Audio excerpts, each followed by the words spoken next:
La joie dans le vestiaire niçois après la victoire des Aiglons 1-0 face à Lille, la 9e de la saison qui permet à l'OGC Nice de revenir à 6 points de la 5e place. Salut à tous, ravi de vous retrouver sur le plateau du débrief sur Azur TV. Nous allons bien sûr analyser cette victoire ô combien importante pour l'OGC Nice en compagnie de notre consultant maison Christophe Mélin. Salut Poussin. Salut Mika, bonsoir à tous. Et de notre invité, le défenseur central de l'OGC Nice, Mathieu Bodmer, alias Rabat Madjer. Mathieu, bonsoir. Merci d'être avec nous également sur le plateau du débrief. Votre talonnade vous rendra peut-être un peu moins célèbre que Rabat Madjer, mais elle est certainement plus belle. On verra ça dans quelques instants. Et d'ailleurs, on va le voir tout de suite, cette talonnade à travers un résumé de ce Nice-Lille, un grand format préparé par Sébastien Lyotard. C'est parti pour la 23e journée de Ligue 1. Nice reçoit Lille. Victoire attendue des Aiglons. Gay. Enrôlé Kalou. Petit crochet de Salomon Kalou. Avec Nolan Roux, Florent Balmont. Oh, attention, la frappe de Balmont, elle est flottante. Et David Ospina qui la repousse. Ouais, il fallait être vigilant sur cette frappe de Florent Balmont, un petit peu flottante. Oh, Bosetti, c'est bien fait la frappe. Ah, c'était bien fait. Oh, la frappe enroulée d'Alexis Bosetti et la claquette d'Enyama. Bel enchaînement de la part d'Alexis Bosetti. Dans le petit râteau, il élimine Mavouba, je crois. Voilà, il se jette, bien fait. Et de suite, avant même qu'il fasse le contrôle orienté, ce petit dribble sur Mavouba, je peux vous dire qu'il pense déjà à enrouler ce ballon au deuxième poteau. Le corner à suivre, la tête de Zvitanic, Mavouba sur sa ligne, qui met en corner, double occasion là pour les Niçois. Ça chauffe sur le but de Vincent Enyama. On le voit, bien fait de la part de Dario. Oh, les Niçois qui demandent une main dans la surface de réparation, le jeu se poursuit. Alors, le corner de Bruls. Ah ouais, il y a une main de Gay, il a juste devant Kier. Monsieur l'arbitre. Ouais. Il y avait bien pénalty sur cette action. C'est encore plus net là. Ah ouais. Christian Bruls pour le corner. C'est repoussé. Ça revient dans les pieds de Bruls qui tente la frappe de centre. Oh, là, le but en faveur de l'OGC Nice. Oh, Enyama là qui se semble s'être troué sur cette action. Et on va voir, c'est Mathieu Bodmer. C'est Mathieu Bodmer qui a repris ce ballon. Ouais, il dévie ce ballon d'une talonnade. Ah, on va revoir parce que c'est un peu confus, mais... Ouais. C'est vrai que sur le coup, on se demandait Bruls qui fait preuve de plein de spontanéité sur cette reprise de volée. Ouais. En une touche de balle comme ça. Je ne sais pas s'il a voulu centrer, tirer, Bruls. Là, en tout cas, il voulait la mettre devant le but. C'était ce qu'il voulait faire. Allez, on va revoir. Alors, regardez, il a pris une touche de balle. Ah, il y a position de hors-jeu de Mathieu Bodmer. La talonnade de Mathieu Bodmer. Magnifique. La Rabat Madjer de Mathieu Bodmer. C'est ce qu'il veut faire en tout cas. Il n'y a aucun doute. Enyama qui se trouve quand même. Ouais, il est bien aidé par Enyama, c'est vrai. Mais en tout cas, beau geste de la part de Mathieu Bodmer. Ah ouais, magnifique. Qui aime bien tenter ce genre de geste. Second poteau. Attention, c'était dangereux ça. On le voit, Mendy qui se désintéresse du ballon. Ouais. C'est Rosenal qui reprend ce ballon de la tête. Qui prend pas de risque, qui repousse ce ballon. Et en tous les cas, c'est terminé donc. Sur cette belle victoire arrachée au forceps par l'OGC Nice dans les arrêts de jeu de la première période grâce à cette talonnade de Mathieu Bodmer, talonnade du Niçois. Voilà donc pour le résumé de cette rencontre entre Nice et Lille. On va tout de suite voir les tableaux de cette 23e journée de Ligue 1. Les résultats, tout d'abord avec la victoire du Paris Saint-Germain 2-0 face à Bordeaux. La victoire de Montpellier qui ne s'arrête plus à Reims 4-2. Le carton de Saint-Etienne face à Valenciennes 3-0. Et puis le match nul de Monaco face à Lorient 2 buts partout. Hier soir, Marseille et Toulouse se sont quittés sur le score de 2 partout. Ce qui nous donne au classement le Paris Saint-Germain en tête avec 5 points d'avance sur Monaco avant le choc dimanche soir. Le Monaco PSG dans la deuxième partie de ce classement. Nice est 12e, ferme la marche. Valenciennes, Sochaux et Ajaccio. Mathieu, elle a été longue en première période à se décider cette victoire de l'OGC Nice, mais on parlait, elle est très importante pour le moral et pour la confiance aussi. Je pense que l'équipe est sur une bonne dynamique depuis on va dire fin décembre, les 3 derniers matchs. On avait joué 5 fois à l'extérieur, l'équipe a fait de bons résultats, que ce soit en Coupe de la Ligue ou en Coupe de France. Voilà, on a joué contre une belle équipe de Lille, qui est un petit peu moins bien actuellement, mais nous, ça nous permet de prendre beaucoup de distance sur les premiers relégable et de revenir 12 points. 12 points exactement, et de revenir pas très loin des places européennes. Donc voilà, on se met un petit peu en prévision de la fin de saison, quand même un challenge qui est plus intéressant que de jouer le maintien. Ouais, évidemment, quand on arrive à 6 points de cette 5e place, ça devient intéressant. Poussin, on a senti cette équipe de Nice solide et solidaire, surtout, même si elle ne s'est pas créée énormément d'occasions non plus. Hein. Oui, c'est important de gagner des matchs comme ça. Je pense que c'est vrai qu'on n'a pas eu beaucoup d'occasions, mais je pense que l'équipe a été très solide, très solidaire. Tout le monde a défendu ensemble. On a vu un gros bloc défensif. Et c'est vrai qu'on a essayé de jouer les coups à fond. Et c'est vrai de gagner des matchs comme ça, c'est important dans une saison. Alors on va écouter évidemment la réaction de l'entraîneur de cette équipe de l'OGC Nice, Claude Puel, au micro de Nassim Thierry.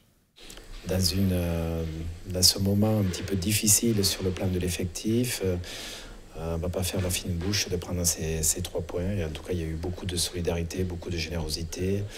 On a bien travaillé ensemble, sans être, c'est vrai, très euphorique sur le plan du jeu, loin de là, mais ça a suffi pour contenir cette équipe lilloise.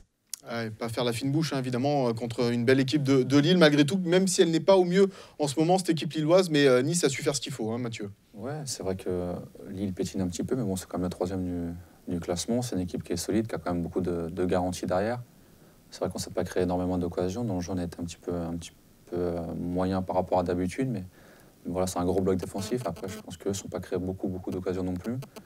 Donc déjà, c'est un point positif. Voilà, ne pas prendre de but contre une équipe comme Lille, c'est intéressant. Repartir avec les 3 points, ça l'est encore plus. Maintenant, ça ouvre de belles perspectives pour la fin de saison, avec un déplacement à Valenciennes qui va être important. On en parlera tout à l'heure de ce déplacement face à Valenciennes. On va écouter la réaction de votre compère en défense centrale qui lui aussi faisait son retour. Il s'agit bien évidemment de Nemanja Pecinovic. On avait un adversaire qui était très fort. C'est vrai qu'ils ne sont pas dans la forme dans ces moments. Heureusement pour nous, voilà, on savait que ça va pas être facile contre eux. C'est une bonne équipe avec les joueurs qui sont très forts facilement. Et voilà, on a bien défendu aujourd'hui, on était solide et voilà, félicitations à tous les joueurs. Félicitations à tous les joueurs du gym pour cette victoire, donc 1-0 face à Lille. Alors Mathieu, on va décortiquer un petit peu sous tous les angles votre but. Racontez-nous, déjà on va voir les images, racontez-nous comment vous avez vécu, comment vous l'avez marqué ce but. C'était un petit peu bizarre parce que 2-3 minutes avant, on a un corner justement eu à la main. Et en fait, je rate le ballon de la tête. Je ne sais pas si vous vous rappelez, je suis duel avec Baja. Le ballon ne passe pas loin, je suis un petit peu déçu parce que je pense qu'en me jetant, j'aurais pu l'avoir. Et je me dis, depuis le début du match, les corners sont très bien tirés. Il y a moyen de faire quelque chose. Et là, je coupe un peu trop tôt. Et au final, Christian la reprend une touche. Et voilà, après, c'est un geste instinctif parce que lui, déjà, il fait un geste que pas beaucoup de joueurs auraient fait. Et moi, derrière, je la reprends comme je peux, comme elle vient. Puis, il reste des temps de buteur, tout ça, chez Mathieu. J'aime bien ces gestes techniques-là. Et c'est vrai qu'à l'arrivée, ça fait quand même un beau but. Ouais. On a eu d'autres images, évidemment, parce qu'on a choisi de braquer les caméras sur vous pendant ce match. Nassim Thierry, notre journaliste bord terrain qui a l'habitude de vous suivre, s'est focalisé sur vous et on va voir votre but sous un angle différent avec cette camiso donc, de Nassim. Vous voyez, hein, on voit d'abord vous couper au premier poteau. Et là, vous suivez toujours attentif. Hop là, la talonnade, l'instinct. Ouais, comme je dis, mais ça va très très vite, hein, parce que Christian, elle reprend une touche. Comme je dis, le ballon en l'air, mauvais pied, mais elle la prend très très bien. Je pense que si même je la touche pas derrière, il y a encore d'autres joueurs, ça met le danger. Donc voilà, il y a une partie du mérite qui lui revient quand même. Alors on l'a dit, hein, votre but a été inscrit en position de hors-jeu, on ne va pas le cacher, les images sont évidentes, mais on l'a vu tout à l'heure et on va le revoir. Juste avant également, il y avait quand même cette main d'Idrissa Gueye dans la surface de réparation, que tous les Niçois ont vu, même je pense les Lillois aussi ont vu, mais pas l'arbitre. Hein. C'était assez flagrant, Poussin. Ouais, c'était vraiment flagrant. Je pense que l'arbitre était juste devant, donc on va dire que ça vient un petit peu compenser le pénalty qui n'a pas été sifflé. Et voilà, on va pas s'en plaindre. Ouais, c'est vrai qu'elle est quand même assez flagrante, cette main d'Idrissa Gueye à la surface de réparation. Ça aurait dû valoir un pénalty en faveur de l'OGC Nice. L'arbitre, en plus, n'est pas loin pour voir cette action-là. Donc c'est vrai que, bon, après, on ne sait pas s'il aurait été marqué, ce penalty, mais évidemment, il y aurait eu au moins une tentative de Darius Vitanic, parce que c'est lui qui est préposé au penalty. Tout à l'heure, Mathieu, on vous parlait évidemment de cette comparaison avec Rabat Madjer, l'Algérien, pardon. On va revoir ce but mythique marqué par Rabat Madjer. C'était en 1987, finale de la Coupe des clubs champions, l'ancêtre de la Ligue des champions. Porto affronte le Bayern Munich, et là, la sublime inspiration de l'Algérien. Il est beau ce but, vous en rappelez, Mathieu? Je ne l'avais pas vu à l'époque, j'étais encore petit. Mais, Ouais, vous aviez 5 ans. Hein. Ouais, exactement, mais je l'ai revu par la suite.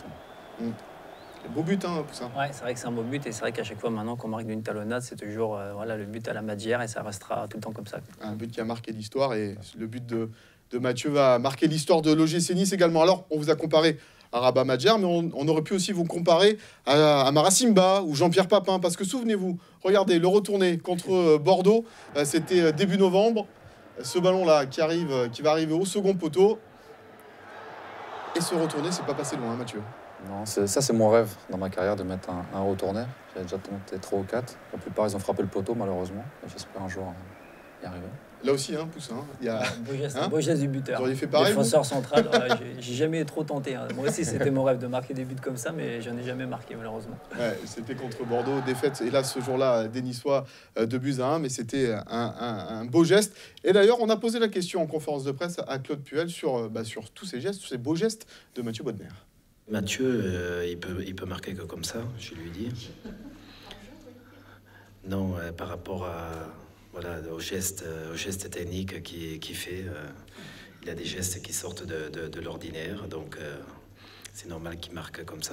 Voilà ce qu'on pouvait dire sur votre but, Mathieu, hier après-midi face à Lille. D'ailleurs, restez bien avec nous, car à la fin de cette émission, on aura une petite surprise pour les téléspectateurs du débrief et d'Azur TV, avec un petit concours et un jeu et un cadeau sympa à gagner à la clé. Alors, votre boulot, c'est pas seulement évidemment de marquer des buts, c'est aussi et surtout de défendre.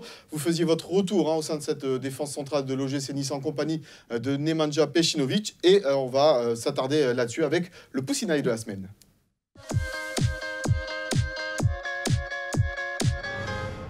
Poussin, vous êtes intéressé cette semaine donc au rôle défensif et à cette charnière centrale Nemanja Pecinovic, Mathieu Bodmer. Ça faisait quelques matchs qu'ils étaient absents et c'est vrai qu'ils ont fait leur retour cet après-midi contre Lille et on peut voir qu'ils ont fait preuve de vraiment beaucoup de solidité. On n'a pas encaissé de but, donc c'est vrai que pour une équipe c'est important. Ils ont toujours le bon placement, toujours la bonne intervention. Là on voit Nemanja qui intervient sur Kalou, mais c'est vrai qu'ils ont toujours le bon timing, le bon placement, la bonne intervention, donc c'est vrai que ça change beaucoup de choses dans la façon de défendre. Comment vous êtes senti, vous, Mathieu, sur ce retour? Bien. Voilà, avec Neymar, on faisait notre retour. Ça faisait plus d'un mois qu'on n'avait pas joué, donc physiquement, c'était pas toujours facile. La fin de match a été un petit peu difficile. Les jambes un petit peu lourdes, mais voilà, comme j'ai déjà dit par le passé, quand on a une charnière centrale qui communique beaucoup ensemble, qui se complète, c'est plus simple. C'est pour ça que vous n'avez pas tiré les coups de pied arrêtés en fin de match de David. Tous les deux, on avait un petit peu mal au mollet, etc. Donc on préférait laisser tirer les latéraux qui physiquement étaient mieux. Ouais, Romain Genevoix qui avait l'habitude en plus de les tirer, c'est dégagement de David Ospina. Beaucoup de solidité, on le disait, dans cette défense niçoise. Une défense retrouvée, on peut dire ça comme ça, Poussin? Oui, une défense retrouvée, hein, clairement, parce qu'on a encaissé beaucoup de buts ces derniers matchs. Donc là, on ressort d'un match où on n'encaisse pas de buts. Et ce qui est intéressant aussi dans le jeu de Mathieu, c'est qu'il il cherche toujours à relancer proprement. Donc c'est pas le cas de beaucoup de défenseurs centraux, donc ça fait beaucoup de différence aussi dans le jeu. On va voir ça, évidemment, c'est les relances de Mathieu, mais avant cela, on va entendre la réaction de votre coéquipier de la défense centrale, Nemanja Pecinovic. On a parlé après le match, mais c'est vrai qu'on n'est pas 100% prêt. On a une petite douleur, mais bon, ça va passer. Dans la semaine prochaine, on a du temps pour récupérer et tourner la tête vers Valenciennes. C'est pas facile, comme je dis, Kalou, Roux et côté gauche c'était Mendes, donc c'est ces 3 joueurs qui est, comme on dit, c'est difficile à gérer dans la jeu, le mouvement et tout ça, toujours ils font l'appel et tout ça, donc c'est vrai, c'est dur. Et collectivement, on était bien sur la place, tactiquement, donc voilà, c'est le résultat de toute l'équipe, globalement. Un résultat de toute l'équipe, évidemment, ce travail défensif. Alors, on va voir aussi sur ces images, vous avez toujours le souci de relancer propre, de ne pas vous jeter. Toujours cette caméra qui vous a suivi pendant toute la rencontre. Voilà, la relance, tout de suite, vous allez récupérer le ballon. Le petit crochet qui va bien dans la surface de réparation et relancer. Propre, c'est ce que vous demande Claude Puel? Oui, je pense que c'est pour ça aussi qu'il m'a pris, il me connaît. Quand j'étais avec lui à Lille, voire même à Lyon, je jouais attaquant quasiment. Donc il connaît ma qualité technique. Après, il nous a demandé justement avant le match, même si on sait que David a un petit problème de genou pour relancer, c'est pas évident, d'essayer de repartir derrière pour construire notre jeu, parce que c'est nos qualités. On a des joueurs techniques, que ce soit au milieu ou devant, qui sont pas très grands. Donc si on allonge, ça va être un petit peu compliqué, surtout face à des défenseurs comme ceux de Lille hier. Donc c'est à nous d'imposer notre style de jeu, qui est de repartir de derrière, de jouer par petites passes petit à petit, de remonter le terrain comme ça. Et puis aussi, vous avez un rôle de patron, hein, comme on va voir sur ces images, de placement de vos coéquipiers. Vous y êtes fait à ce rôle de défenseur central. Finalement, Claude Puel, il avait raison. Ouais, après, comme j'ai déjà dit, en fait, moi, à Caen, je jouais défenseur central, j'étais formé en tant que défenseur central. À Lyon, j'ai joué un petit peu aussi. Le problème, c'est que, je pense que Poussin va le dire, quand on a l'habitude de jouer devant et qu'on a la chance de faire des passes décisives ou marquer des buts, il y a une adrénaline qu'on ne peut pas avoir en étant défenseur. Voilà, hier, je marque un but, mais ça se trouve, j'en mettrai qu'un ou deux dans la saison. Mais quand on joue devant, on se procure des occasions, on crée des occasions. Voilà, on fait des gestes techniques qu'on a envie. Derrière, voilà, il faut de la rigueur, il faut être sérieux, c'est différent.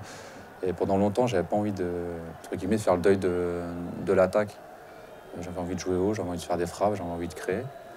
Voilà, je pense qu'avec l'âge, je savais qu'un jour ou l'autre, il fallait que je recule. Et aujourd'hui, j'essaye de... Là, vous prenez du plaisir, là, jouer en défense centrale maintenant? Ouais, sincèrement, aujourd'hui, j'arrive à prendre du plaisir quand, comme hier, je vois l'équipe, tout le monde mouille le maillot, que les attaquants défendent, que derrière, on prend pas de but, qu'on prend les 3 points. Ben voilà, je sors du match très satisfait du comportement de tout le monde et de moi-même. Poussin, confirmé, ça aurait été dur pour vous de jouer en défense centrale? Oui, non, c'est sûr que c'est toujours difficile quand on est habitué à jouer offensivement. C'est vrai, Mathieu a raison, on cherche l'adrénaline de marquer, de faire des passes décisives et tout. Mais je pense que Mathieu prend du plaisir dans cette équipe parce que l'équipe est très joueuse et je pense que voilà, c'est un joueur qui aime bien le beau jeu, qui essaie de relancer proprement et je pense qu'il y a les joueurs pour jouer comme ça aussi. Donc je pense qu'on le voit à chaque match et à chaque fois qu'il est présent, il prend beaucoup de plaisir. On va écouter justement Claude Puel sur ses consignes défensives et cette charnière centrale. Mathieu Bodmer, Nemanja Pejcinovic. C'était important et on l'a fait ce soir d'essayer au maximum de repartir de derrière. C'est vrai que Mathieu nous donne plus d'assurance de ce côté-là. Mais encore, il reste beaucoup de chemin pour, je dirais, dans le camp adverse, gagner en sérénité et puis avoir des temps de jeu beaucoup plus importants avec le ballon. Puisqu'on voit le coach, là, vous l'avez bien connu, évidemment. Il a changé un petit peu, Claude Puel, ou c'est toujours le même? Non, il a beaucoup changé. Ouais, qu'est-ce qu'il a changé? Il est beaucoup plus ouvert, il dialogue beaucoup plus avec les joueurs. Un petit peu moins dur. Après, le groupe est un petit peu plus jeune aussi. C'est vrai que moi, la dernière expérience que j'ai eue avec lui, c'était à Lyon. C'était un groupe complètement différent. Il y a beaucoup de pression parce qu'il fallait être champion tous les ans. Et il n'a pas la même personnalité. Aujourd'hui, je pense qu'il est beaucoup plus serein aussi.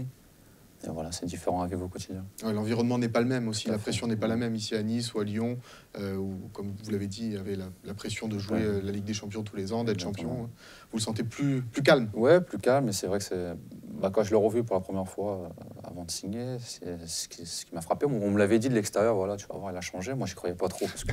en plus, vous aviez un petit peu des mots avec lui à l'époque à Lyon. On avait une petite divergence d'opinion. Mais voilà, on s'est expliqué. Et la discussion qu'on avait eue était très bonne. Et j'avais trouvé justement qu'il était beaucoup plus ouvert. Et c'est une des raisons qui ont fait aussi que j'ai décidé de repartir avec lui ici. Parce que pour moi, s'il n'avait pas changé par rapport à avant... ça aurait été compliqué de faire ça, mais aujourd'hui, voilà, je pense que même dans son caractère, il est beaucoup plus zen que par le passé.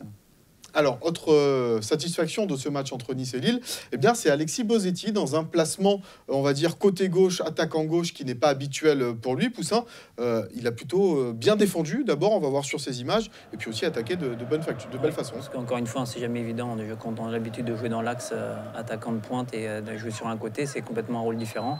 Donc ça demande beaucoup de remplacements défensifs. Donc je pense que c'est les choses qu'il a bien faites sur ce match-là. Il a aussi apporté offensivement. Il a une bonne vision du jeu et il a su apporter aussi offensivement. Il a fait vraiment un match très intéressant sur le côté. À venir piquer un ballon dans les pieds de Florent Balmont, Mathieu, c'est pas évident ça. Non, c'est pas simple. Franchement, c'est pas simple. Et comme l'a dit Poussin, je pense qu'il a fait vraiment un bon match. Et Alexis, c'est quelqu'un qui m'étonne. Vous le découvrez, hein, évidemment. Hein. Ouais, je ne connaissais pas trop, comme Neil Maupay, c'est des jeunes, même si je les ai vus un petit peu la dernière, mais je pense que c'est quelqu'un qui a vraiment une grande intelligence de jeu. Il fait souvent le geste juste, il joue avec ses qualités, et ça, c'est une marque d'intelligence. Et on voit son occasion, elle est belle. Voilà, c'est quelqu'un, je pense qu'il mouille le maillot, tout le monde sait. Voilà, je crois que c'est le premier supporter. Et voilà, que ce soit à gauche, à droite ou dans l'axe, il va faire le travail. Ouais, c'est intéressant pour l'équipe. Ouais, il y a toujours quelque chose qui se passe aussi avec lui. On va l'écouter d'ailleurs, Alexis Bosetti, sur son placement, côté gauche, l'attaquant niçois, au micro toujours de Nassim Tirech. Moi, je joue en même, il n'y a pas de problème. Moi, j'étais content de débuter ce match. J'ai joué à gauche comme j'aurais pu jouer à droite ou en pointe, ça me dérange pas. Voilà, j'ai fait une bonne première mi-temps, je suis content de mon match, j'ai beaucoup couru et voilà, il y a la victoire au bout, c'est super. Beaucoup couru, beaucoup défendu et attaqué, évidemment aussi Alexis Bosetti qui avait marqué, pas contre Lille, mais qui avait marqué lors des dernières rencontres. Un mot également, Poussin, sur le retour progressif des blessés. Mathieu en fait partie. Il y a également eu donc Nemanja Pejcinovic, Valentin Esseric qu'on va voir sur ces images et Jérémy Pied. Ça fait du bien au fur et à mesure de retrouver un effectif au complet. Ah oui, ça fait du bien, surtout qu'ils ont manqué. Voilà, il y a eu beaucoup de blessés en même temps, donc c'est toujours compliqué. Et là, c'est vrai que les blessés reviennent petit à petit. Donc voilà, il y a Mathieu et Nemanja qui ont commencé titulaire. Et après, on a vu un Valentin et Jérémy qui sont rentrés. Donc après, voilà, il faut un petit peu de temps de jeu aussi pour retrouver les bonnes sensations. Mais bon, c'est encourageant pour la suite parce qu'il y a un gros mois de février. Il y a beaucoup de matchs qui vont s'enchaîner, donc on aura besoin de tout le monde. Il y avait de la place à l'infirmerie là pendant une période parce que ça se bousculait un peu quand même, Néma. Ouais, pendant un moment, on était nombreux, même que ce soit avant la trêve ou même là, on a eu pas mal de petits pépins. C'est dommage parce que je pense qu'au complet, on a une équipe qui vaut la peine de jouer au tableau. Ouais, ça va être intéressant, cette équipe de l'OGC Nice. Évidemment, on attend le retour également d'Éric Botéac, de Mahaman Traoré, entre autres, évidemment. On va écouter Claude Puel, évidemment, sur ce retour des blessés. C'est une bonne chose à condition qu'ils puissent continuer à bien s'entraîner. Jérémy a fait un quart d'heure, était fatigué au bout d'un quart d'heure, donc il faut y aller progressivement. Comme je dis, quand des blessés de longue date reviennent, il ne faut pas en attendre nos émerveilles. Tana Valentin a ressenti un petit quelque chose à l'autre cuisse. J'espère que ça ne sera pas... C'est rien. Mais voilà, on est encore une fois dans une période très difficile d'un point de vue effectif, dans la gestion de notre effectif. Évidemment, parce qu'on est en ligne de mire, Mathieu, ce match aussi contre Monaco en Coupe de France, où on va avoir besoin de tous les joueurs pour essayer de passer cette équipe de l'AS Monaco. C'est important. Ça va être primordial même, parce qu'on va avoir une semaine à 3 matchs. Voilà, comme on l'a dit, ce match de Coupe de France au milieu face à Monaco. On a tous à cœur de se reprendre par rapport aux 3-0 qu'on a pris à domicile il n'y a pas si longtemps que ça. Et surtout, on a envie de continuer cette aventure en Coupe de France et d'avoir une fin de saison encore plus excitante que celle du championnat. Et voilà, pour un groupe jeune, je pense que c'est important de connaître des aventures comme ça, que ce soit la Coupe de France, Coupe de la Ligue ou la Coupe d'Europe. C'est comme ça qu'on grandit, qu'on acquiert de l'expérience. Alors on va écouter aussi les réactions de Jérémy Pied et de Valentin Esseric qui faisaient donc leur retour hier face à Lille. Je me suis bien senti, c'est vrai que c'est jamais facile de rentrer dans un match comme ça parce qu'il faut tout de suite être dans le rythme. Donc on reprend tout doucement et j'espère que ça ira de mieux en mieux au fil des matchs. Au début, un peu le souffle court, mais bon, après, j'ai réussi sur 2-3 accélérations à me sentir bien. Et voilà, pour la confiance, c'est important. Et je remercie tout particulièrement le staff médical, sans qui j'aurais pu mettre beaucoup plus de temps à revenir. Ils ont fait leur maximum et voilà, je les remercie pour ça. Jérémy Pied en mode Oscar, il remercie tout le monde, c'est les Oscars pour Jérémy Pied. Je remercie le staff médical, la famille, les amis. Évidemment, bon, on se moque un peu, mais c'est vrai qu'on est content de retrouver Jérémy Pied sur les terrains. Alors, juste avant la rencontre, Nassim Thirache est allé voir le président de l'OGC Nice, Jean-Pierre River, l'occasion d'évoquer, bien évidemment, le mercato, les objectifs de la seconde partie de saison et le futur centre d'entraînement. On regarde. Le bon mercato, c'est si on récupère tous nos blessés. Et voilà, on a estimé qu'avec l'équipe entre guillemets au complet, on n'avait pas besoin de recruter. Voilà, si on avait eu des départs, bon, on a eu le départ de Kevin Gomis, là, sous forme de prêt. Bon, voilà, on a jugé qu'il n'était pas nécessaire de recruter. Vous savez, un mercato, il ne faut pas recruter pour recruter. Si on retrouve tous nos blessés, il y a largement la place pour tout le monde, pour jouer, pour qu'on est. On n'est plus que sur 2 compétitions. Donc voilà. Les objectifs, vous savez, c'est match après match, c'est de remonter le plus haut possible au classement, en championnat. Et puis si en coupe, on peut continuer le parcours, ce sera très bien. Après, fixer un objectif, c'est toujours très compliqué. Vous savez, on se dit, on aimerait bien évidemment aller jusqu'au bout partout, mais c'est match après match que l'on saura jusqu'où on peut aller. Le centre d'entraînement, on finit les plans, là, donc j'espère pouvoir déposer un permis au mois de février, fin février. On doit avoir une réunion en mairie et voilà, on est quasiment prêt. Ouais, ça c'est une info, Poussin. Le centre d'entraînement permis de construire, déposé normalement fin février. C'est l'outil dont le gym a encore besoin aujourd'hui. Ouais, c'est vraiment ce qui manque. Aujourd'hui à l'OGC Nice, on a la chance d'avoir un beau stade, un nouveau stade. Mais c'est vrai que son d'entraînement n'est pas à la hauteur de par rapport, par exemple, au nouveau stade. Donc vivement qu'il arrive et ça sera encore un bon outil de travail pour l'équipe. Alors, si je vous le disais tout à l'heure, hein, un petit cadeau à vous faire gagner. Si vous venez au stade régulièrement, vous l'avez déjà vu sur les écrans géants, ce petit clip qui présente le panneau, le fameux panneau JT. Si vous ne connaissez pas, regardez, on va vous montrer.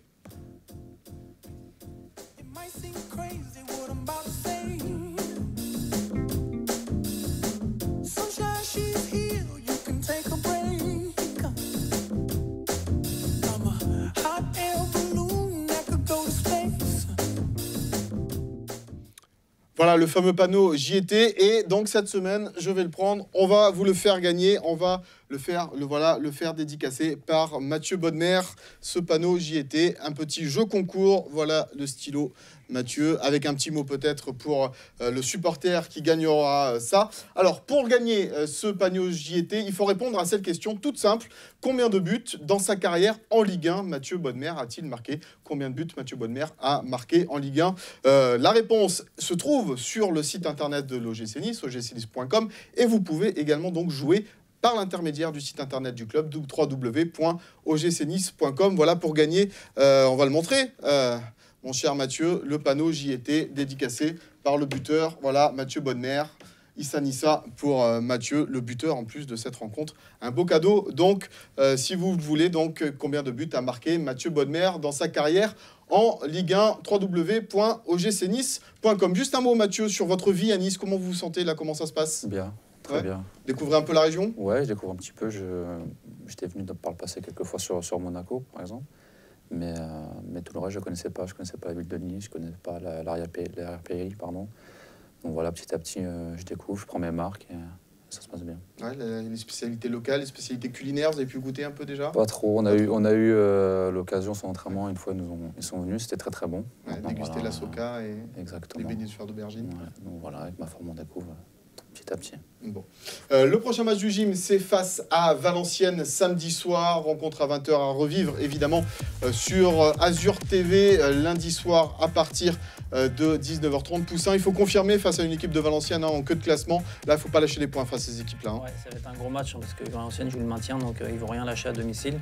Et bon, je pense qu'on fait preuve de beaucoup de solidité en ce moment, donc si on pouvait ramener un résultat de là-bas, ça serait une bonne chose. Avant le choc, évidemment, face à l'AS Monaco en Coupe de France. Les rendez-vous du gym sur Azur TV avec tous les jours le jour gym de Nassim Tirech du lundi au vendredi à 18h25, le brief de Nicolas Gallup vendredi 7 février à 21h pour parler donc de ce Valenciennes-Nice et donc cette rencontre rediffusée lundi 10 février à 19h30. Mathieu, merci beaucoup, bonne continuation. Encore plein de buts cette saison, on vous le souhaite, pourquoi pas, pour donner l'avantage aux Niçois. Poussin, on se retrouve évidemment la semaine prochaine pour parler de Valenciennes-Nice. Et on se quitte avec les plus belles images de ce Nice-Lille. Bonne soirée à toutes et à tous à l'écoute des programmes d'Azur TV. Bonsoir.